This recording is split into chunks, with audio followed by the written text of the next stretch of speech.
remember a lot of people in my company have told me that you Indians are so hardworking, so talented. We really love having you guys. But US always has been the number one destination when it comes to US right now is currently going through an acute teacher crisis. So they have a teacher shortage. So in India, unfortunately, evening ke baad people start working to show the boss that how hard I'm working and I'm sitting till late. In US, it is looked down upon. They feel the 8-10 hours that are assigned to you, they are not enough. And that's why you're sitting late. You can become a citizen of many countries, right?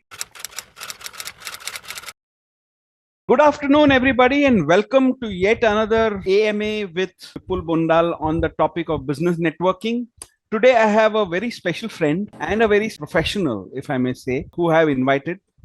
And I'll read his entire resume because I think it's very interesting what he does, not something that we encounter in our daily lives. So I think it's important we get to know more about Deepesh as I read out his profile. So Deepesh is an expert in international business. He did an MBA from Clark University, USA. Later, he worked for Clark University for a few years before he returned to India. Deepesh was invited by Harvard University for a special faculty development program at their campus at Boston. There, he was trained to teach Harvard case studies and simulations.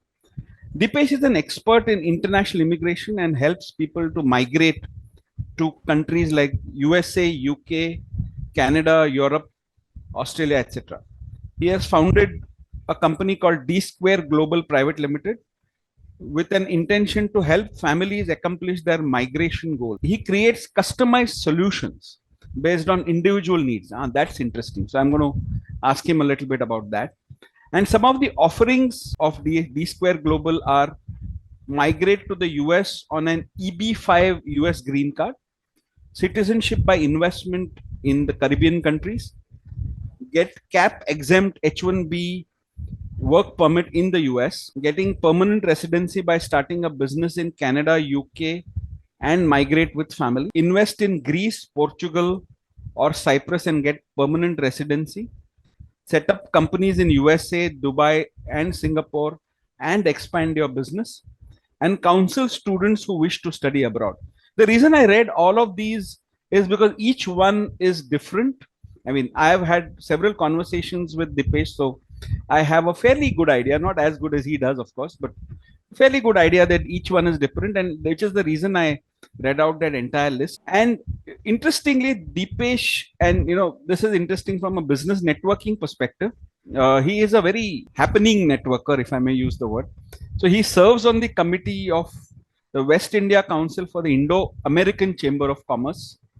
And he is also the vice chairman of the IBG, that is the India Business Group, which is a new age chamber of commerce. Welcome, Deepesh, to this podcast. And, there's a lot we have to talk today. Thank you, Vipul. Thank you for having me here. I'm really, really honored. Okay. So, when I first, mentioned your podcast to a lot of my friends and people, so first thing they asked is, what is immigration? Because people understand words like green card or PR, permanent residency. Then they've heard of those words. And, some people, of course, know a little bit more than that. Of course, people know about, students wanting to go abroad and study and then, figure out that eventually many of them don't come back or many of them do come back. So, but nobody knows the nitty-gritty like you do. So can you give us a little feel of what is immigration? And, if you were to say in plain English, what does it mean? So an easier way of telling people what I don't do Okay. is that you can tell people that you've seen the movie Donkey. That is what Deepesh doesn't do. Okay, fine. So that's what you don't do. Yeah. Yes. That is not legal immigration. Because absolutely. Right. So, but of course, the need is so high that people are crossing all limits and trying to get to various countries of their choices. But there are very, very interesting legal ways of getting to countries. So at times I really fail to understand why people go through all this. So anyway, let's not go there. But right. So the idea is that people who are living in India and they come to me that they want to go to US, they want to go to Canada or wherever. I'm doing it for 2 decades now. It's been like 20 years I'm doing this. So very rarely somebody has actually come and told me that, I want to go to US because I want to make more money. It's very rare. People come because they see an opportunity of spending quality life, a better life. And that is the main reason people come to me. Because see, imagine somebody who gets a EB5 green card, which is like almost $1 million investment. Somebody who has $1 million and he's going to US on that green card, he's not going there to make more money, right?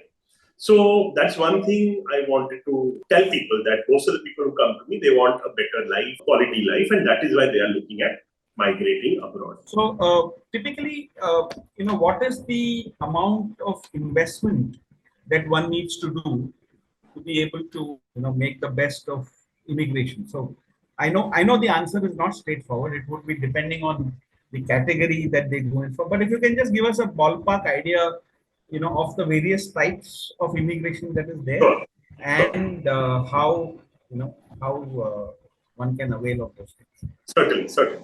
See, so when I went to US to do an MBA, all right, that was like 100 years ago. And that was a different time where, everyone would go to US, study, do their masters, then get a work permit, which is the H1B. So go there on F1 visa, the student visa, then get an H1B, which is the work permit, and then get a green card and settle there. So that was the norm in those days. Even today, people still feel that is the way to get to US, especially US, because that's the most asked for country when it comes to immigration. So I'll start with US. But today, the thing is that if you go on a student visa, there is almost no certainty that you'll be able to stay there. 80% people mostly are coming back because they are not able to get the work permit, which is the H1B, which is a lottery-based visa. So they have 65,000 quota, or a cap is what they call. So in the whole year, they give 65,000 H1B visas. In the year 2024, this year, over 8 lakh people would have applied, and only 65,000 got the visa. So every year, March, they allow people to put their names in the lottery. In April first week, the draw happens, and 65,000 names get picked. Now, in that, I have a 20-year experience and you have a 1-year experience. We are treated in the same way. All right. Yes, there is an additional lottery of 20,000 for people who have done masters in the US. But that's still 20,000, a small number, and lakhs of people are every year adding to that lot.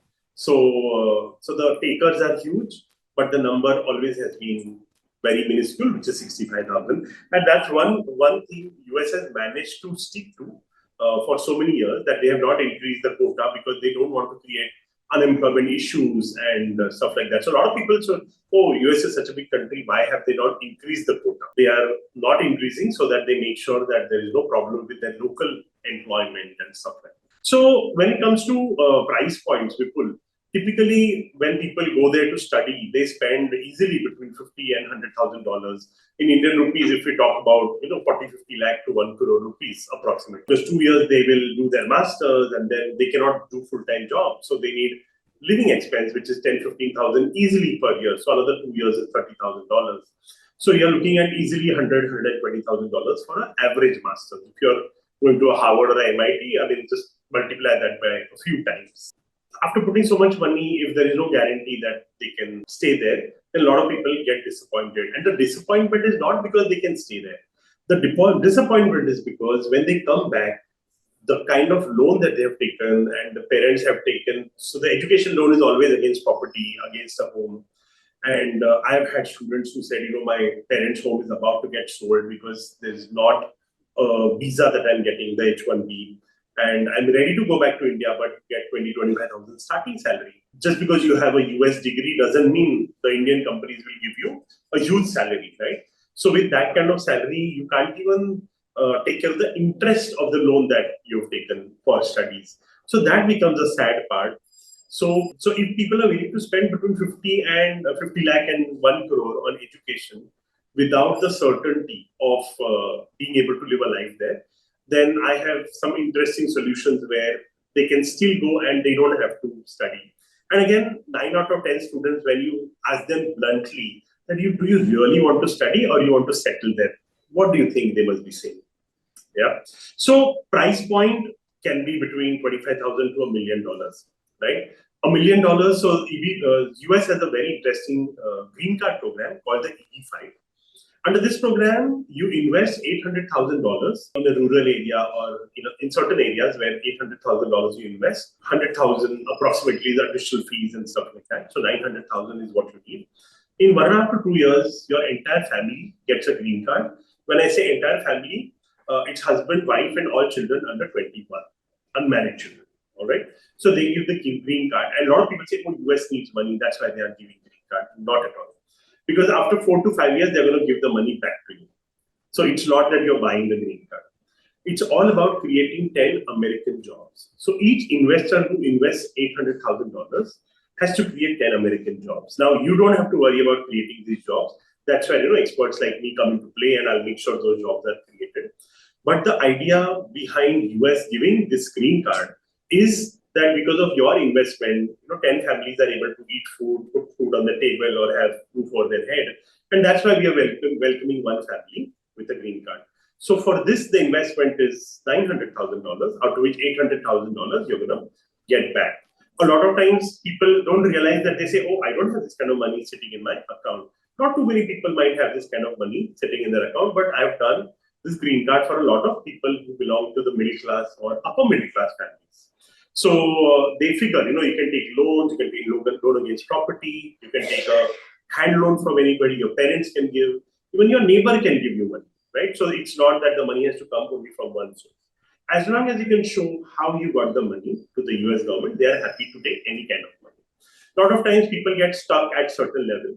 So I also chip in from my end that I have some interesting relationships there. And up to $300,000, I can actually get you a collateral-free loan in US. So that becomes suddenly, much doable, much easier, because instead of 800, you have to worry about $500,000. So that's the higher price point, but that's the guaranteed way of getting a green card, where they don't look at your education, they don't look at your, all these things. It's about creating those 10 American jobs. And of course, on the other side, there are H1Bs, which I help people without the lottery. So that is something I do very interesting. And so that's why people really like. So this was all about US, Vipul. So I don't want to keep, there are so many other countries that I can help people. But unfortunately, right now, because Canada, Australia, UK, they are struggling. They are not giving PR very easily, or people who already are there are wanting to get out of those countries, and I'm helping them get to US. So though I can help people get these kind of PRs, but currently I don't think it is the right time to get to these countries. Currently, you're saying it's not the right time to go to UK or Canada. Australia has closed most of their PR programs anyway. Like they have investment based on a couple of more. Canada still has a lot of programs open, but there are too many people. So the points they have raised so high that it's almost impossible for most of the Indians to get to those points. So my question to you here is, what kind of professionals are looking at entering, typically? So you said you need to go there and start a business that can then provide at least 10 jobs in the US, right? No, I didn't say that. I'll take care of those 10 jobs. You don't have to start a business. So that's one alternative of EB-5, where you can actually invest this money in your own business and set up a company, but it's very complicated. It's not easy to get a green card. There are a lot of chances that you might not get a green card. So I'm talking of, let's say, a real estate project, which is worth $200 million. We bring 100 people together. Everyone puts in 800 in a basket, company, of course. And now it's $80 million. We give this $80 million as a loan to the developer who's going to do a $200 million project. And the developer will give collateral of the constructed property. So we are safe, our money is safe. That's how we get the green card. So the construction jobs that are being created get counted when it comes to the EB-5 green card. So you don't have to worry about giving 1, 2, 3, 5 people jobs, because hundreds and thousands of jobs get created when a big project is getting constructed. So that is what they do. And then the developer will sell the property to whatever. When you get the funds, 4 to 5 years, you get your money back. If you set up your own business, first thing, you can't get your money back because the money is invested. Second thing, next 3-4 years or whatever time, you need to make sure you have created minimum 10 American jobs. There are so many other conditions that you have to meet. It's not easy to get a self-EB-5, that's what it's called. It's always easier and recommended to do a regional center-based EB-5, where the regional center is a government authorized body which will take care of all these things. And I closely monitor the entire working. In your experience, which are the countries where typically you find Indians going for? And because when I read your list of countries, there were a whole host of countries where you can help them immigrate. I was saying I'll have to look for a country where Indians don't go. Right? So there's nothing like that. I mean, they are all over, and we are very enterprising, very hardworking. So countries welcome us with both the arms. When I used to work in the US, when I had a job, I remember a lot of people in my company have told me that you Indians are so hardworking, so talented. Like we really love having you guys. I mean, such nice words I have heard. So yes, Indians, I think, go all over. But US always has been the number one destination when it comes to migrating with the family. And of course, because US seems difficult, a lot of people then opt for other countries. One very interesting company that has recently opened up is UAE. So Dubai has become a very hot destination for people from India. Because see, the locals most of the time they don't want to work because they're chilling their happy lives and stuff like that. So they want people from outside to work. And majority people who are expats in UAE or especially in Dubai are from India. So right from a CEO to the sales manager, and the whole gamut in between, they are from India and they're very happy to have Indians work in that country or do business. I have a company in Dubai, and that really, I mean, it's really easy to run a business there and to set up a company. And it's very friendly when it comes to doing business or doing job. So Dubai also is a very interesting option for people who want to get out of India in search of a better life.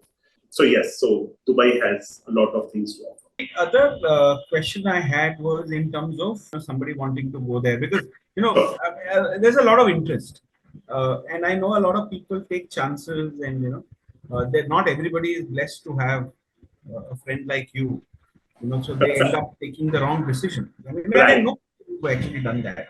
So typically, what would your advice be that how much resources should someone have before they even think of taking this decision to migrate? And Okay. secondly, from a disadvantage perspective, so what are some of the disadvantages that are there, or things to look for, to be careful about, when planning for something like this? So education-wise, frankly, most of the countries want minimum bachelor's degree. All right. So somebody who does not have a bachelor's degree can have challenges. Now, earlier, Dubai would not even ask for degree for work permit and stuff like that. It was very easy. Now, they've started introducing new laws of immigration, and they're also increasing the difficulty level because a lot of people have started looking at UAE as a destination. Right. So now, for processing a work permit, you also need to submit a degree, and which was not the case a year ago as well. When it comes to US, they want a US equivalency certificate, which means it has to be a US equivalent bachelor's degree.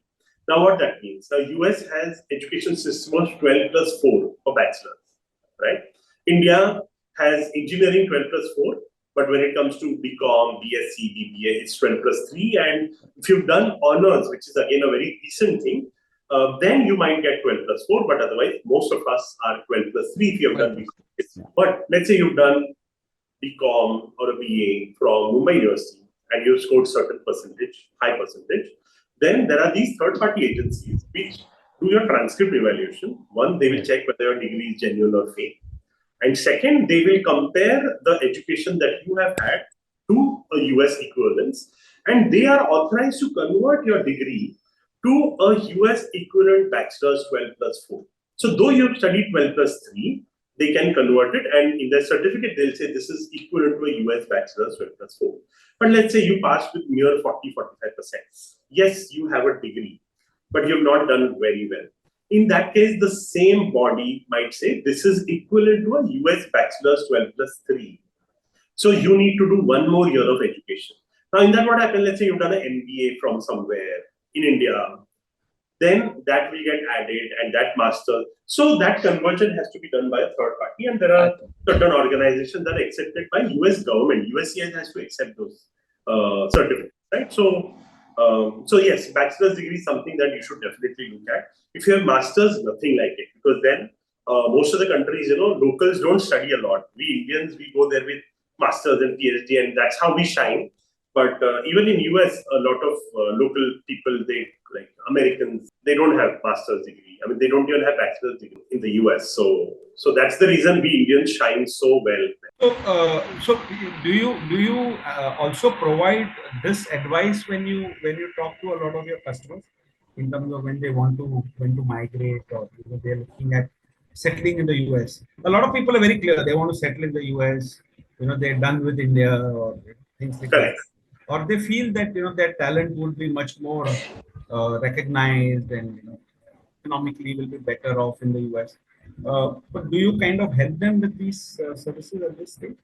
Yes, absolutely. Because so see, we provide a complete solution end to end. So when somebody comes to us, we make sure that they go through all the right stages and make sure that they reach there. So and okay, so one correction, though I said yes, predominantly you need a bachelor's degree, but the EB5 program of US, for example, okay, you don't have to have any education, even if you are junior KG fail. They will give you the green card because it's nothing to do with the education. It's about creating 10 American jobs, right? So yes, so there are some programs where education might not be necessary, but they are typically the investment-based routes.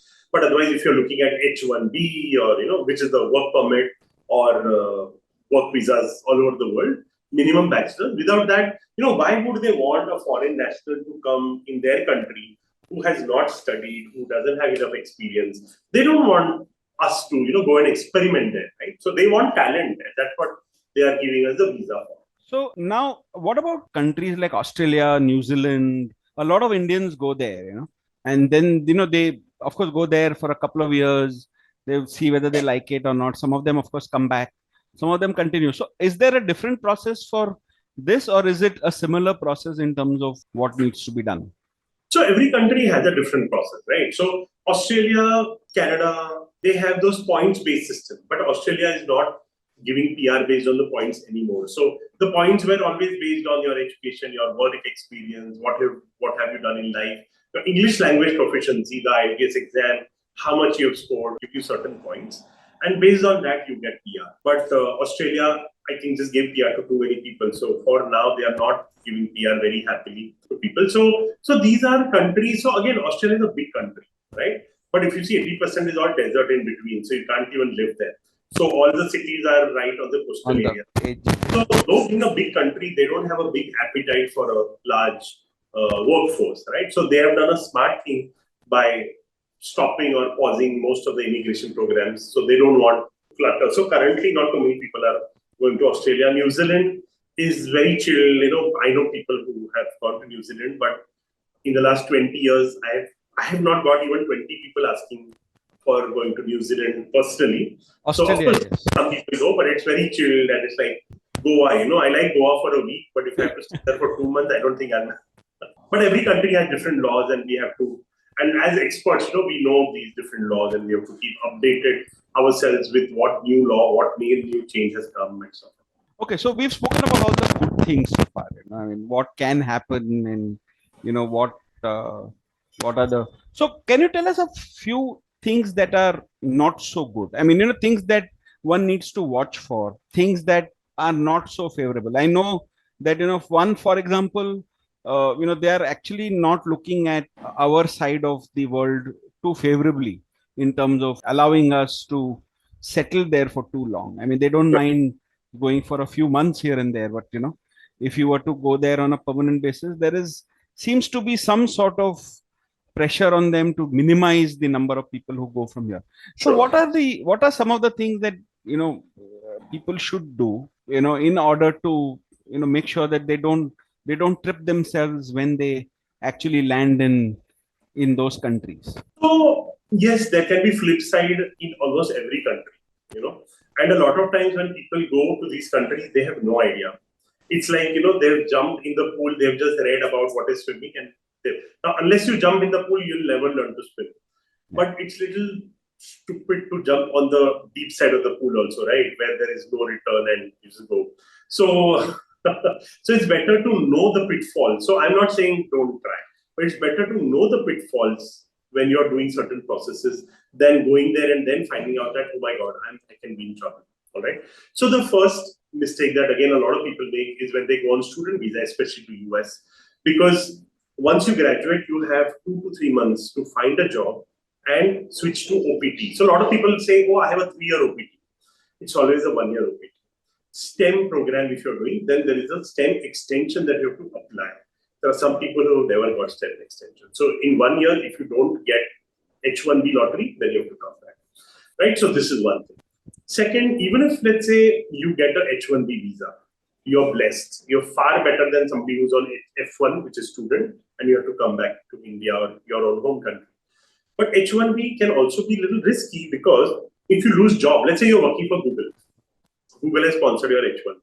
If you lose your job, then what happens? You have to find a job and a company who will sponsor your H1, or else you have to leave America, right? So all the effort, everything that you have made, if you don't get a job switch within those 2 months, you are in trouble. And especially when there is recession time, when all companies are laying off. Tell me how many companies will hire you? They might hire you, but they might not be willing to fight for your H1B. So again, that's a very big pitfall. And so a lot of people I consult who are living in US and the husband has lost a job and wife is in tears when I'm doing these online consultations, and we have a child who's born in US, he's an American citizen, and now we might have to go back. And so such issues people face. And again, I help these guys by some very creative legal solutions, but this can be a very, very serious pitfall. Also, a lot of people don't know that H1B is a 3-year visa. You can get one renewal of 3 more years, and after that you have to leave US for 1 year and then re-enter on a fresh H1B. Okay. A lot of people don't know. They find out again the hard way. So again, for that, if you have filed a green card under the EB2 category, where the employer has to help you with the filing, then in 2 to 3 years, you get something called I-140 approval. After that, you get EAD card. Once you get EAD card, then the US can renew your H1B every 3 years till the time you get a green card. But a lot of times, employer does not support you in filing this green card, and then people lose the time and then they have to come back. Also, the H1B work permit to green card route is like 40 to 50 years. So if today you are 30, 35, 40, and if you think that you'll get a green card, you will, but when you'll be almost 80, all right? So then a lot of people I help who are already on H1B, they are already in the US, they are, they have bought a house, it's been 5-7 years, they have equity in the house, the price has gone up, they take loan against property, and then I help them do the EB5. So after for every 10 applicants for EB5 that I file, 7 of them are already in US on H1B, and they want a quicker green card. So 1.5 years, you get a green card. And if you're on American soil, whether you're on H1 work permit or F1 student visa, if you file while you're on American soil, you get something called adjustment of status in 3 months, which means after 3 months, you're free from any kind of visas. So we call it the synthetic green card. It's not really a green card, but you're free from your H1B, F1, renewals, nothing. And whenever you get the green card, it is. So yes, so this H1B, F1 visa, they have pitfalls because all visas have expiry. If you have not done certain, somebody loses a job, then you lose the visa, right? So and again the trouble. So in Dubai, I help a lot of people get to UAE by buying their own visa called a freelance permit. So freelance permit allows you to buy your own visa, go to UAE. You can work in Dubai, Abu Dhabi, Sharjah, Ras Al Khaimah, wherever in the 7 Emirates legally. And this also allows you to do 2 jobs if you want. Monday to Friday, you can have 1 job. Saturday, Sunday, you can do another job. So it's a very flexible visa, but a lot of people don't know how to get it. So this is something, again, if you have your own visa, nobody can, even if somebody fires you, don't have to beg for visas to other countries. So these typically, what is the investment for a visa of this nature? Oh, it's like about 30,000 dirham, which is 6 to 7 lakh rupees. So the cost of visa is not as much, but I'm talking of the medical fees. There is a medical checkup, then there is a biometric fee, your visa fee, your Emirates ID. All the fees total put together comes to about that, which is not very expensive, 6-7 lakh rupees, and you have a visa. You can go and work wherever you want in UAE. It's an amazing deal. The product which you've always spoken about is the place where you become a citizen of one of the Caribbean countries and still continue to live in India. Can you Can you tell us a little bit about that? Because that's something very interesting. Not a lot of people, I'm sure, know about it, Correct. and it's something that a lot of people may want to consider. Also, why people opt for it in your experience? So, if you are a foreigner living in India, there are certain different rules applicable. All right. So there are certain advantages, and people come to me for various advantages. And there were 2-3 couples who are absolute travel freaks, and they're like, we don't like waiting for visas. We travel the world, and we don't want to wait for visas. So if you get a Caribbean country passport, then you have visa-free travel or visa on arrival to over 130 countries. Imagine you just buy a ticket, sit in the plane and go to London. You don't need a visa. Right? Imagine you just buy a ticket, go to Russia or China, where even American passport holders need a visa, but a Caribbean country passport holder doesn't need a visa. So it's a beautiful life, especially if you're a travel freak. So a lot of businessmen, they travel a lot, and for every time there's a conference. Now, see, your leisure trips you can plan 6 months in advance, but business trips are a lot of times. There is an exhibition, I have to go there in 2 weeks, and like US visa, for example, if you apply today, then 2025, 2026, God knows what appointment you get. Yeah. Shenzhen, earlier it used to be in 1 or 2 weeks you used to get. Now sometimes it takes 3-4 months. So these businessmen find it very difficult to get these travel visas. But with a Caribbean passport, entire Shenzhen, Europe, everything is visa free. Literally, you just buy a plane ticket and sit in the plane. So that becomes an amazing hack when it comes to traveling or even for business purpose. In Caribbean, so you can become a citizen of many countries, right? Right now, let's talk about US, for example. US, first you need to spend a few years on student visa, H1, then God knows when you get a green card. After you get the green card, after 5 years, you can apply for citizenship, right? And then whatever time it takes. So you are looking at easily 8, 10, 15 years to get a US citizenship. Similarly, Canada, 5, 7, 10 years to get a Canadian passport. Because again, you have to live there, then on PR, then apply for a passport. Caribbean, on the other hand, is very interesting. You buy a property, you've invested, they give you a passport in 4 to 6 months, direct citizenship. There is no permanent residency, there is no work visa, there is no student visa, nothing. So 4 to 6 months, and they give. And the price point is not very heavy. It's around approximately 300,000 US dollars, in which the property value is about $220,000. 5 years you have to hold the property. After 5 years, you can sell the property and get whatever money back. So then the passport is like barely $80,000. And so the country called Grenada, which is very popular when it comes to these passports. In this, husband, wife, and all unmarried dependent children under 30 get passport. Husband's parents, wife's parents, who are retired and dependent on this couple. Husbands and wives' siblings, who are unmarried and dependent on this. They all can come under one application. Of course, you just have to pay visa fee for everyone, but a whole family can get passport by one single application and one investment in this property. So it's very interesting, and I love doing it. And you can continue living in India on OCI card. So earlier, if somebody would do this, then you needed a visa to come to India and stay. But now OCI is Overseas Citizen of India. Essentially, our dark blue passport switches to a very pretty turquoise blue passport, and you can continue living in India. The only 2 things that you cannot do is you cannot vote and you cannot get into agriculture business. Other than that, you can do everything that you've been doing in India. Do job, do business, do whatever you've been doing. What about taxation? I mean, there's obviously no taxation for. So yeah, the taxation is different. So again, the taxation depends on residency and a lot of factors. So frankly, I don't want to get into it because it is a CA kind of a question. But yes, it is definitely a plus because you're still a foreigner living in India. So, but yes, this is a CA kind of question because everyone has a different situation.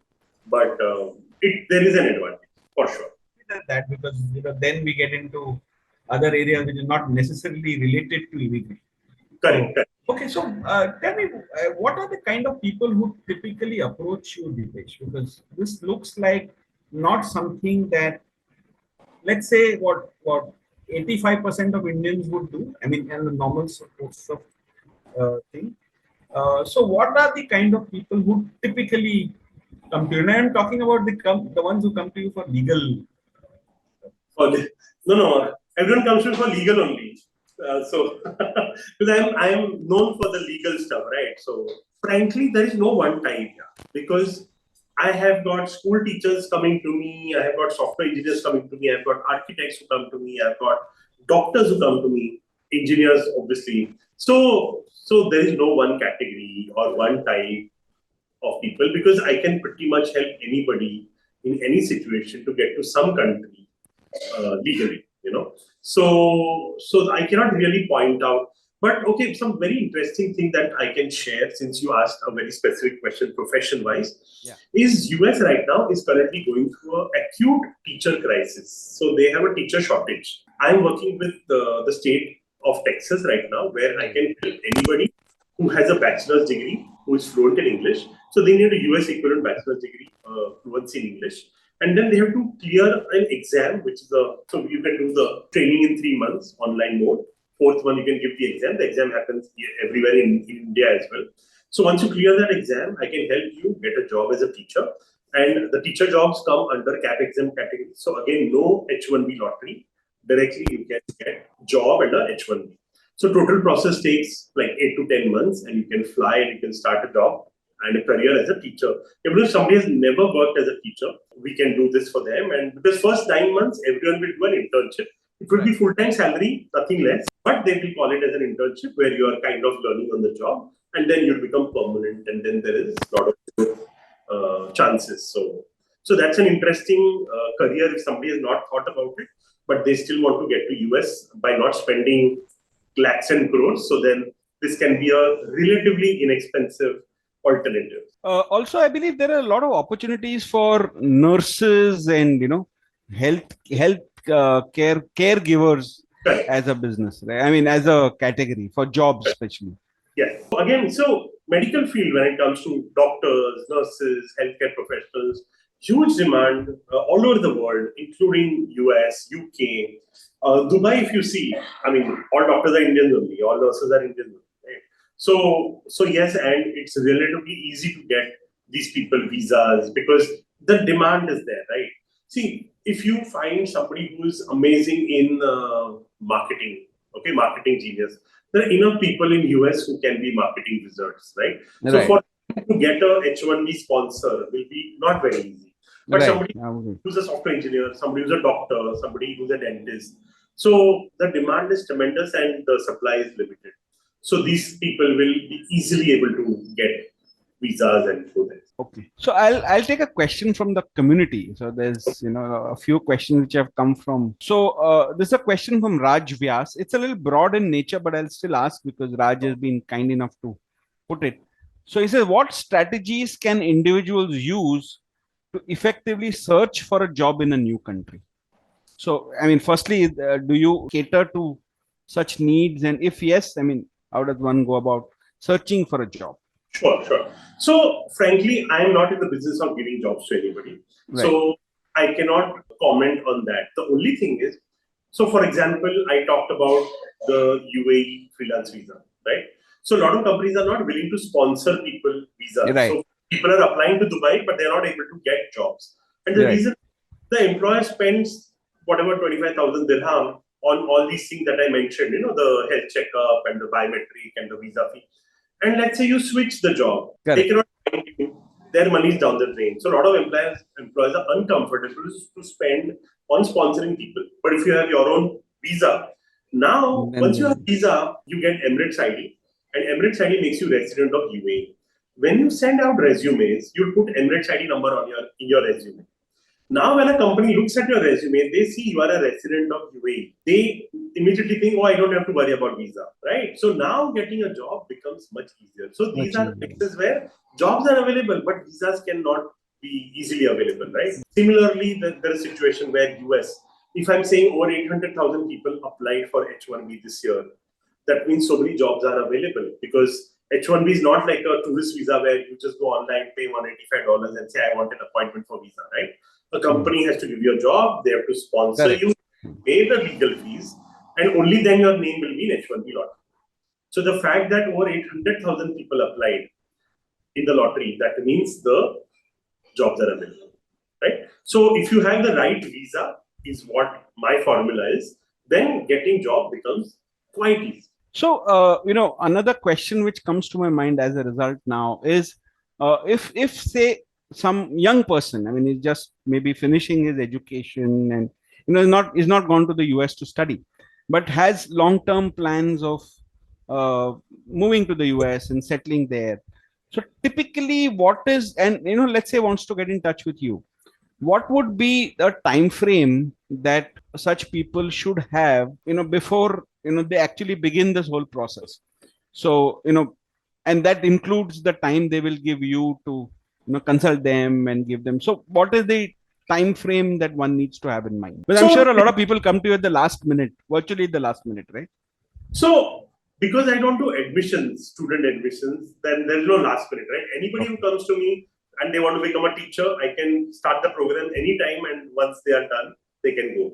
So there's no fire, especially in what I do. Okay. The deadlines and all these issues are for education consultants, where the students have to adhere with certain deadlines and make sure that everything happens like clockwork. But with what I do, typically there is no deadline. Okay. Now, as I told you, in the teacher program, it takes about 8 to 10 months for people to finish everything, get H1B, and then fly to US, right? So similarly, EB5 I already talked about, 1.5 to 2 years to get a green card. UAE residency comes in, I mean, you get the entry permit in 2 to 3 weeks literally, and you can fly to UAE. So similarly, every country has different rules, different laws. Canada, I do a lot of. So Canada again, I of course spoke about the point-based system, which is they are demanding very high. But Absolutely. Canada is a very interesting way of getting to like a guaranteed PR way, where under the startup visa program, we can help you set up a company and register it as startup, and then there are certain bodies that are recognized by Canadian government, and you have to present your business plan to them. And if they approve that, yes, this is a brilliant business, it comes under the startup category, then in 8 to 10 months, you fly to Canada on a business visa. You're supposed to set up this company, Right. and in 2.5 years, you get PR. So again, in this, there is no point-based system, there is no way it can happen like clockwork. And it is not as expensive as the US green card. I think the total cost is between 150 to 250,000 Canadian dollars, which is about less than a crore to crore and a half. So a lot of Indians can really manage this if they want to get to Canada. So yes, time frame varies, but it could be as quick as 3-4 months to as like 2 to 3 weeks in case of Dubai, of course. And 2 to 3 years. Okay, so there's a question from somebody who shares his surname with you. So there is a question from Vinod Deshmukh. Okay. So the question is, what are the key factors to consider when determining the most suitable visa category for my family and me? Okay. So the first and most important factor is your surname is Deshmukh. So you qualify. Okay. So again, it's a very complicated, I mean, there is no, I wish I could give you, okay, this country or that country or this visa or that visa, right? So it will depend on the situation. And for that, we do paid consultations and we understand the situation of an individual. And then based on that, we will recommend, because I don't have one box that I'm selling to everyone, right? So a lot of times age matters, the kid's age matter, whether the child is under 18, over 18, under 20, or about 21, and so many things, right? So I wish I can just answer your question in as simple way as you asked me. But yes, you being a Deshmukh, you qualify for sure. You qualify. Okay, so we'll do one thing, just for the benefit of people who have taken, the effort to join us. After this conversation, Deepesh, if you could share your contact email ID and your phone number if you are open to it. I'll share it on the community. So, if people want to reach out to you directly, they can do that, so that, individual, a lot of the queries which are coming are fairly individual in nature, in the sense that, more suited to their specific requirement. I'll still ask this question. Sarah Malik has asked this question.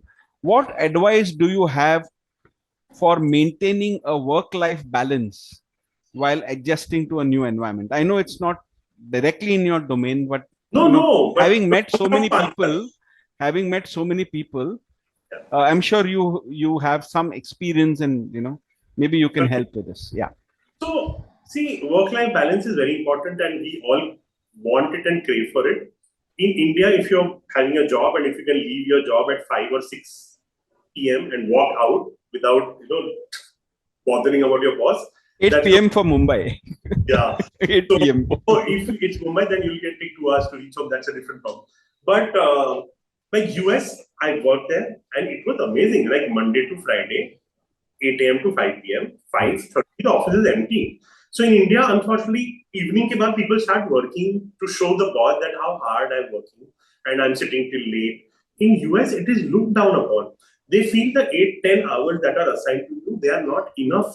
And that's why you're sitting late, right? So it really depends on the culture of the company that you Right. are part of. And a lot of companies, American companies in India are also following that. That, whatever 5 p.m., 6 p.m., and employees leave, you can continue working the next day. So it is very important for you to figure your environment. And I really hope you have a nice boss if you're working. And if you are the boss, because I call myself unemployable. Okay? I mean, I can't, nobody can employ me time. So, but yes, if you can, please focus on work-life balance because that is what we need, right? Family time, friends, party, all that. Super. So I knew that you would be able to answer it, but since it was not part of immigration, I was a little careful to ask you No, that very question. much hard. You go to US, you get work-life balance. I'll send you. Okay, that was a good one. Aja, so now we'll come to the main reason why you are on this podcast is business networking. Okay. And you are a ace networker yourself. You've been. So can you tell me what business networking means to you, and how has it helped you in your career so far, in your business so far? And, if you can just touch upon that. So I feel networking is an integral part of human life. It has nothing to do with business networking or because if somebody wants a good job, even they need to network and meet people who can help them find jobs. Of course, as when we need new leads, new referrals, and without networking, if I'm just sitting in my office, I don't think that's the right way to do business. Right. So networking is very important. But the way I look at networking is very different than most of the people. So let me just take you back when I was doing MBA in the US. In my first semester, the university prints visiting cards in each of our students' names and gives us the boxes. And I'm like, what? It says Deepesh Deshmukh, Clark University, MBA class of 2000. It was 1999. Right. Okay. Well, so they put the graduation date and they say, okay, now you need to network. And we are like, what? I mean, do what? Okay. But during our MBA days, we were trained, sent to trade fairs, sent to different talks.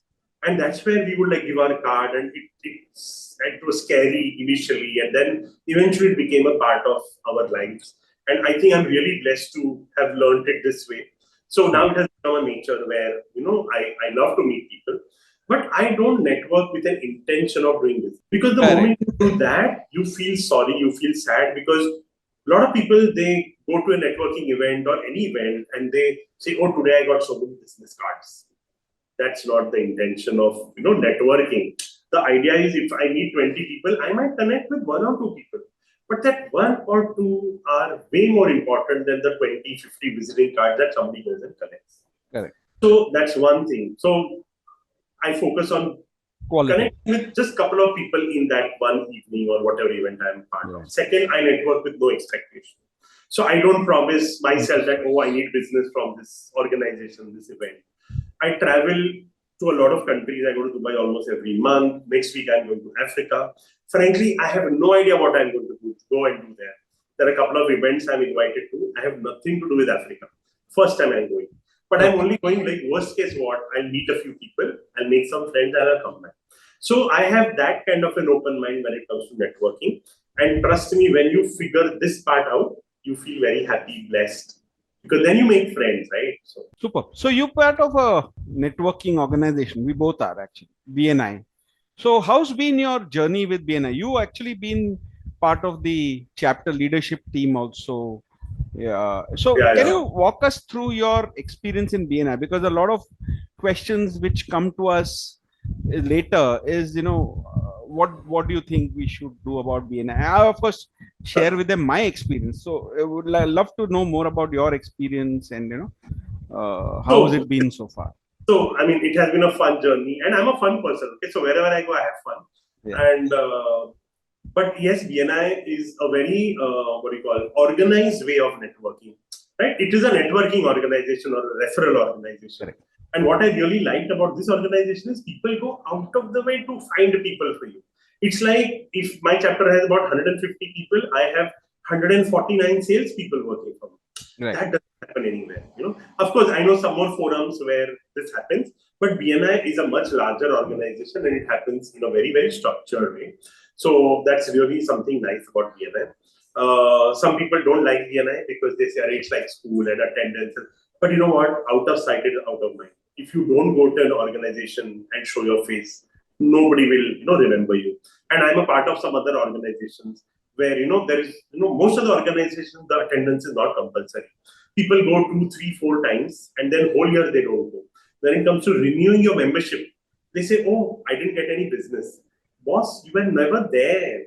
Nobody knows you. Just because you paid money to an organization, that doesn't earn you right to get a business, right? So what BNI does is it trains you in a way where you're always surrounded by good people with similar mindsets, Right. and a lot of opportunities are available. And yes, I was blessed to be on the LP team and serve as a president very early in my BNI journey. Yeah. And I had a lot of fun doing that as well, and I hope you enjoyed while Well, I was. I must say, I mean, and I told you this before, and I have no problem saying it openly. I mean, I totally enjoyed your term as president. I mean, you kept the meeting extremely lively and fun, and I think that's very important. Having fun while doing networking. So you are also networking with. I mean, you are part of Indo-American Chamber of Commerce and IBG. So how is it? I mean, and they are, I mean, also superb organizations. And how is it different? Let's say with BNI versus, Indo-American Chamber. Although I don't want to compare it, but I'm just trying to You see can't the compare experience. because if you compare, then BNI will sound like a school. No, that's okay. I mean, I know we can't compare, but I'm saying Yes. how is it different? I will from that? differentiate. Yes. So, for example, Indo-American Chamber of Commerce, right? So, Indian companies who want to do business or who are doing business with the US, or American companies who want to do business in India, they are our members. We have East, West, North, South. It's a huge chamber, more than 55-year-old, and a huge member base. And who's who of the industry are a part of our organization. So yes, that's a very different way of networking. A lot of times you get to meet with, in their events, you get to meet with people from US government, US consulate and stuff like that. IBG is an absolute fun chamber. I mean, I am the member for the last 11 years, since the time their inception. First 2 or 3 meetings, I must not be there. But you go to any IBG event and easily 2 or 3 country council generals you will be able to meet in their networking events. So that's a fantastic way of networking and opening up your international network. So from that angle, IBG is extremely strong. I think they have MOUs with over 100 different chambers all over the world. So you as a business owner can easily reach out to so many countries and explore your business opportunities. So yes, all chambers are different, all organizations are different, and I'm blessed to be a part of some very nice organizations. And the most important part is learn to have fun and don't be boring. And okay, so the last question. I mean, we are almost coming to the end of the hour. So, what would be your advice, Deepesh, to people who are, let's say, starting out in their business, or people who are keen to do networking but have never tried it, but they know at the back of their mind, somebody's been telling them ki networking karo. So, what would be your, your advice to these people? Having been a networker yourself for so many years. Yes. And having seen different sorts of networking organizations. Sure. So what is your advice?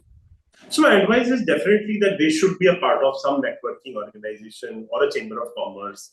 And again, BNI is a great place to start because it's a very structured way of networking, and you're taught, and a lot of trainings happen in DNI where professionals train you on how to talk, how to give your elevator pitch, how to introduce yourself, how to give a presentation, how to create a presentation. So it's a fabulous university, and the fees are relatively very, very low. So I think a lot of businessmen who are starting off, this is a great way to start.